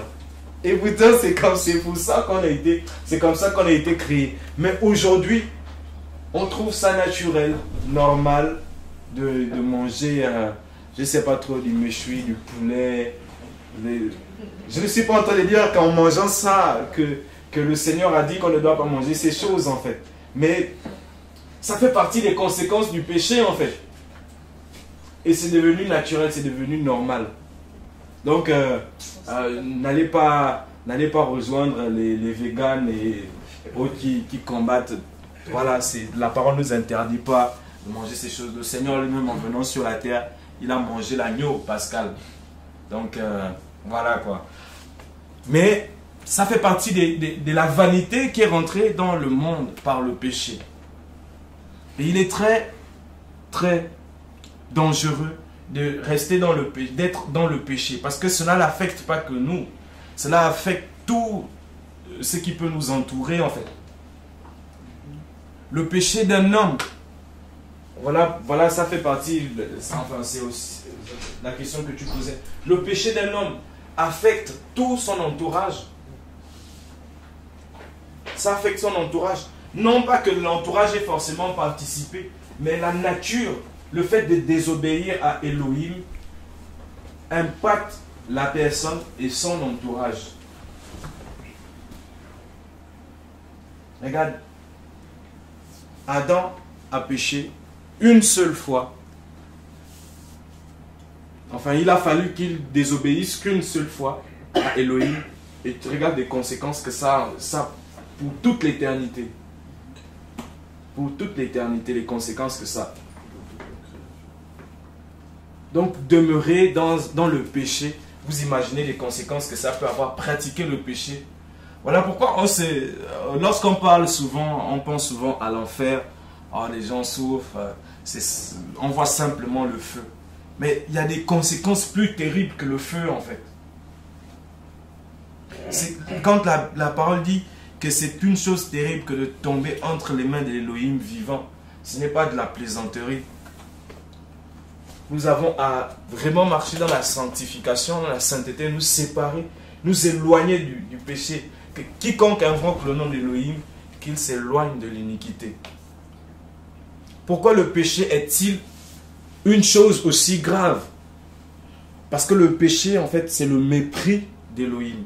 C'est le mépris de la parole d'Élohim. C'est le mépris de sa volonté. Je vais essayer de vous illustrer ça, quoique ça soit vraiment à une échelle infiniment petite. Si je parle par exemple avec mon frère Osé, je lui dis, mon frère, qu'est-ce que je peux prendre comme exemple? Apporte-moi un verre d'eau, s'il te plaît. Et qu'il me dise, ah, laisse-moi tranquille, je n'ai pas que ça à faire. Ça peut passer, n'est-ce pas? C'est mon frère. On est au même niveau, je ne sais pas trop. On se connaît. Je lui demande un service, il me dit, ah, laisse-moi tranquille, je n'ai pas que ça à faire. Ça passe. Mais imaginez-vous, le roi de ce pays, il dit exactement la même chose et qu'il réponde, ah, laisse-moi tranquille, je n'ai pas que ça à faire. Est-ce que vous imaginez les conséquences? Peut-être ce sera la dernière parole qu'il va dire. Vous imaginez, vous voyez un peu? Et maintenant, imaginez Elohim, tout puissant. Regardez tout ce qu'il a eu à créer. Parfois, lorsqu'on est face à des montagnes, on réalise, mais on est face à la mer, on est saisi d'une frayeur. Si on te plonge dans la mer là, au fond là-bas, même si tu sais nager, mais tu sens qu'on te plonge, on te jette au fond de la mer là-bas. Elohim a créé ça. Et c'est tout petit par rapport à ce qu'il est. La planète Terre et tout ce qu'il a eu à créer. Vous imaginez le pouvoir d'Elohim? Non, vous ne l'imaginez pas. On ne peut pas l'imaginer. Il est si grand. Maintenant, si Elohim donne un ordre, des commandements à un homme, fais ceci, voici comment tu dois marcher. Et cet homme dit, laisse-moi tranquille. Je n'ai pas qu'à suivre ce que tu dis, je fais ce que je veux. Imaginez les conséquences. Et c'est ça en fait le péché. Le péché, c'est le mépris d'Elohim. C'est le mépris de la volonté d'Elohim. C'est se détourner de ce qu'Elohim nous a donné comme instruction. Vous imaginez le roi de ce pays, de ce royaume, il vous dit, il vous laisse sa maison ou sa voiture de rester à garder. Et voilà, il s'en va quelque part. Et vous, en restant, vous faites le désordre, vous faites la fête, vous faites venir n'importe quoi. Il y a la saleté, vous cassez la voiture. Il y a tout un désordre, il y a tout un chaos. Mais quand il va revenir, ce sera terrible. C'est ce qui s'est passé. Elohim a donné l'ordre à Adam de cultiver, de garder le jardin. C'est l'objectif. Et qu'il puisse se nourrir, qu'il puisse manger de tout arbre, excepté l'arbre de ce qui est bon, de ce qui est mauvais. Il ne lui a même pas interdit de manger l'arbre de la vie. Et pourtant, l'homme aurait pu manger cet arbre. S'il avait mangé cet arbre, on ne serait pas là aujourd'hui. On vivrait. Ah, donc ils ne l'ont pas mangé. Ils ne l'ont pas mangé, la preuve. Parce que, je pense même que c'était ici. S'ils avaient mangé. Il disait qu'ils mangeaient sûrement de l'arbre de vie. S'ils avaient mangé de l'arbre de la vie, bah Elohim, lorsqu'ils vont pécher, il ne leur aurait pas interdit d'y avoir encore accès. D'y avoir accès. Parce qu'en mangeant l'arbre de la vie, ils allaient avoir la vie innée. En fait, quand... Non, en fait, lorsque Elohim empêche par le biais des chérubins à l'homme d'avoir accès à l'arbre de la vie, c'est même pour le bien de l'homme. Parce que si l'homme mangeait cet arbre, il allait vivre éternellement et avec cette méchanceté. Éternel pécheur dans le mal. Vous imaginez, on allait vivre éternellement sur cette terre. Même les personnes qui se suicident pensent peut-être trouver mieux ailleurs. Mais il y a des personnes qui allaient... Ils allaient, vous imaginez pour l'éternité, tu cherches à te suicider. Un peu comme Caïn. Un suicidaire éternel. Mais ça ne... Les personnes qui ont les dettes, ils ne peuvent pas échapper. Ils vont rester éternels. Qui se suicident en fait. Maintenant, la parole ne nous dit pas, il faut rester sur la parole. La parole ne nous dit pas que l'homme n'a pas mangé l'arbre de vie. La parole ne nous dit pas que l'homme a mangé l'arbre de la vie. Mais une chose est sûre, il y avait droit. Il y avait droit. Et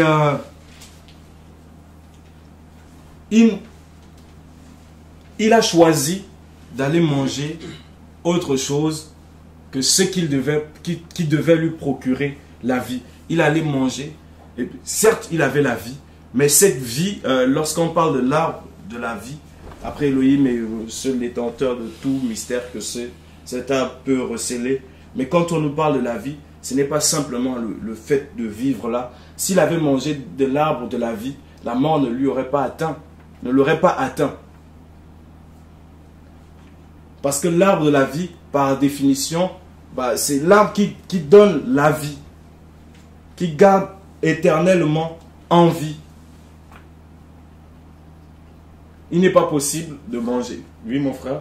La parole nous atteste que Adam et Ève n'ont pas mangé l'arbre de la vie dans Genèse 3 au verset 22. Ah bon? Oui, monsieur. 3, verset 22. Genèse chapitre 3 au verset 22. Tu peux lire. Yahweh Elohim dit: voici l'être humain est devenu comme l'un de nous pour connaître ce qui voilà. est bon. Amen. Vas-y, lui. Ou mauvais. Mais il faut prendre garde qu'il n'avance sa main et qu'il ne prenne aussi l'arbre de la vie et qu'il devienne et qu'il ne mange et ne vive éternellement. Voilà. Ça ne veut pas dire qu'il n'en a jamais mangé. Je pense que si En fait, c'est clair. En fait, je pense que tout à l'heure, Jacques, quand tu expliquais, tu expliquais avant qu'ils aient mangé l'arbre de la connaissance du bien et du mal. Voilà, donc en fait, s'ils avaient mangé, je disais s'ils avaient mangé après avoir péché, éternellement seraient restés dans le mal. Probablement, ils n'ont pas mangé. Ils n'ont pas mangé l'arbre de la vie. Probablement. Parce que, c'est comme je le disais, par définition, l'arbre de la vie donne la vie éternellement, en fait. Et donc,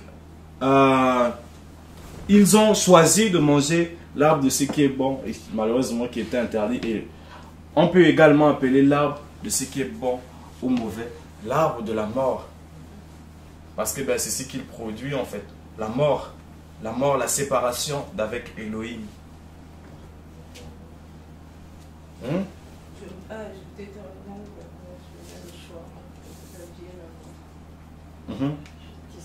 Oui.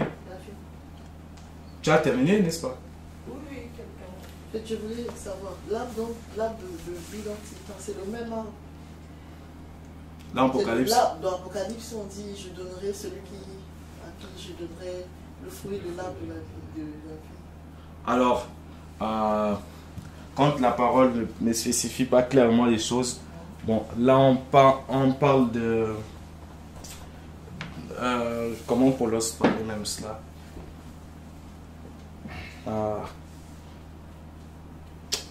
En gros, personnellement, je vais donner ma... C'est pas la parole qui dit que c'est le même arbre ou bien que c'est deux arbres différents. Et dans ma conception, en voyant la parole, ben, je vois d'abord l'arbre de vie. Je vois d'abord l'arbre de vie comme étant Yeshua, qui est la vie pour l'homme, pour nous. Maintenant, je ne pense pas qu'il y ait deux arbres différents. Est-ce que deux arbres différents vont donner la même vie? Donc, si l'on nous parle de l'arbre de vie dans Bereshit, cela va dans le même contexte, dans le même sens que l'arbre. Dont le feuillage, l'arbre de vie dont le Seigneur parle, cet arbre qui procure la vie, sachant que l'homme, si on va dans le contexte qu'il est devenu mortel, c'est qu'il n'avait pas mangé l'arbre de vie. L'homme donc n'a pas mangé l'arbre de vie.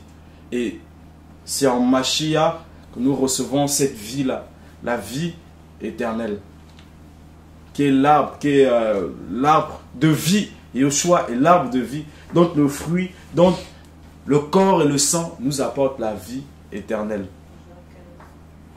Voilà. Oui, je suis le cep, vous les sarments. Et en restant attaché à lui, en nous attachant à lui, ben, il y a la vie inhérente qui est en nous.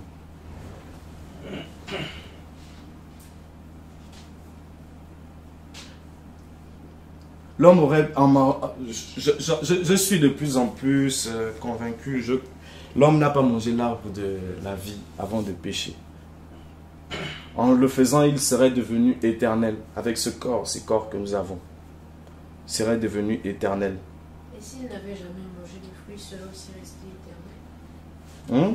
S'il n'avait jamais mangé le fruit... Oui, il serait resté... il n'aurait pas connu la mort, en gros. Il serait resté éternel. J'ai une question à savoir. Quand on lui dit que si tu manges de cet arbre, tu mourras certainement.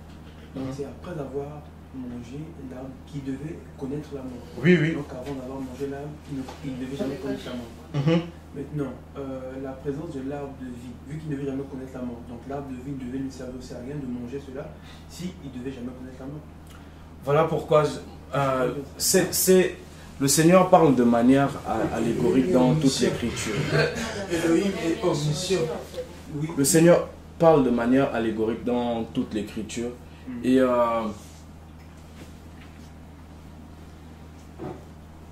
l'arbre de la vie, il y a plein de mystères là-dessus. Et moi, je me résous toujours à penser que, voilà, il y a des points comme ça où nous n'aurons pleinement la compréhension que lorsque nous serons en face du Seigneur. Et voilà. L'arbre de la vie, c'est Yeshua. L'arbre de vie. C'est lui l'arbre de vie. C'est lui dont, en mangeant le fruit, l'œuvre qu'il a accomplie, eh ben, nous avons cette vie éternelle. Mais il faut savoir, en fait, après il faut savoir une chose, que L'homme est éternel en fait. Dans le sens où l'esprit, l'âme que nous avons, il est éternel. Ce corps, il va périr, il va mourir. Mais l'âme, l'esprit que nous avons éternel, il y en a qui vont, voilà, monter dans le ciel éternellement, ils vont vivre. Il y a d'autres qui vont connaître la mort éternelle.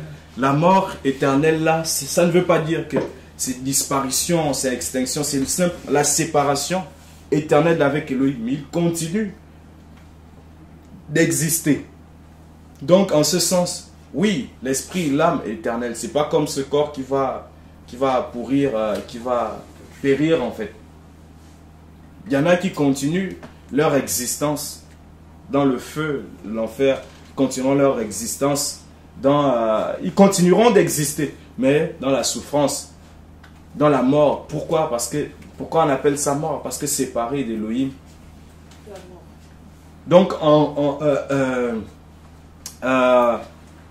ce sens, il est toujours éternel, l'homme est éternel. Maintenant, en mangeant l'arbre de vie après avoir péché, assurément nous serons restés, l'homme serait resté éternellement avec ce corps imparfait, ce corps qui avait déjà été affecté par le péché.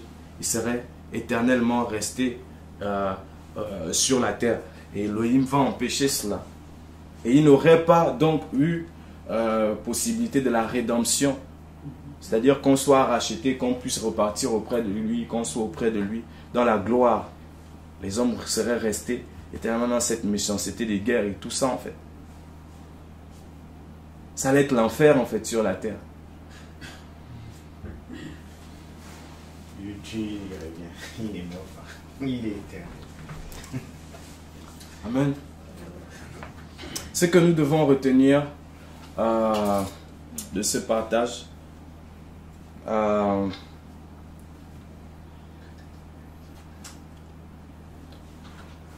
l'obéissance vaut mieux que les sacrifices. Lorsque le Seigneur nous donne une directive, un commandement, une parole, que nous nous efforcions d'obéir à cette parole. Ne voyez pas le péché simplement comme le fait de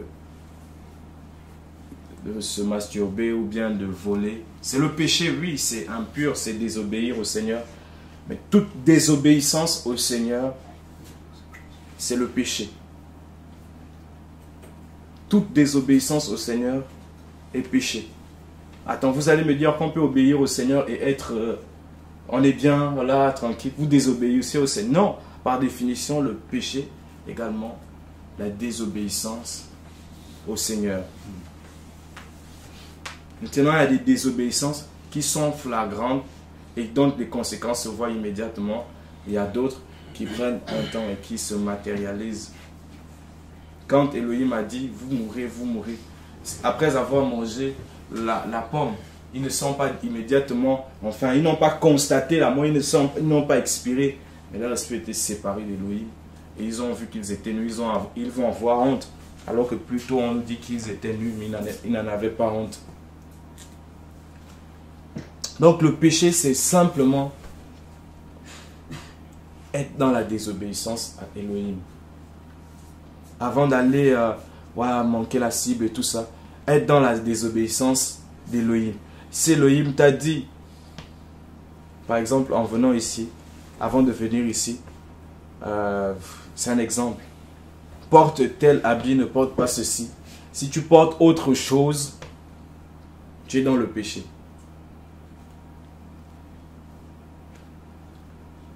Ça mène une certaine crainte. Tu n'as pas forcément crié ou volé, tu n'as pas insulté quelqu'un. Mais le simple fait que tu ne mettes pas en pratique ce qu'il vient de te dire, tu es dans le péché.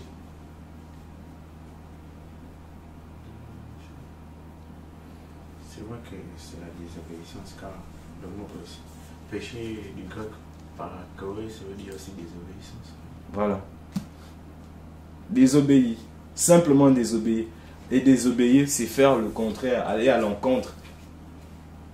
Faire en deçà ou au-delà de ce qui nous est demandé. Amen. Voilà, il est 20h57. On va arrêter là. Tu avais une question? Non, ça va. Tu peux poser ta question, on a encore 2 minutes. C'est juste que c'était juste pour apporter une petite contribution concernant la question du frère.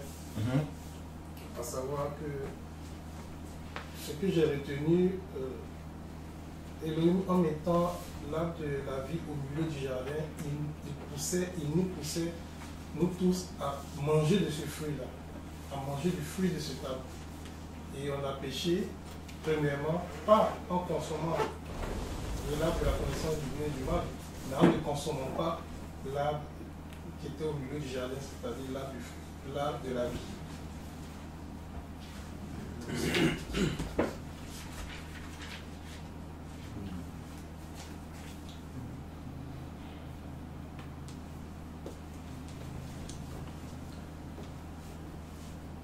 Bon, c'est pas ce que la parole dit, clairement. Mais voilà, l'homme était appelé à manger de tout arbre. Ce qui lui était interdit, l'ordre du Seigneur était de ne pas manger l'arbre de la connaissance de ce qui est bon et de ce qui est mauvais. Et le péché se matérialise, le péché, ce qui est imputé à l'homme, c'est parce qu'il va désobéir à cet ordre et il va manger en fait. Il n'est pas dit que voilà, si tu ne manges pas l'arbre de la vie, non. Mais si tu manges par contre l'arbre de ce qui est bon et de ce qui est mauvais, tu mourras. C'est la désobéissance. Donc c'est la désobéissance, c'est la matérialisation de la désobéissance de l'homme. Amen. Amen. Si on veut prier, que le Seigneur nous garde dans sa crainte dans ce que nous avons pu entendre aujourd'hui.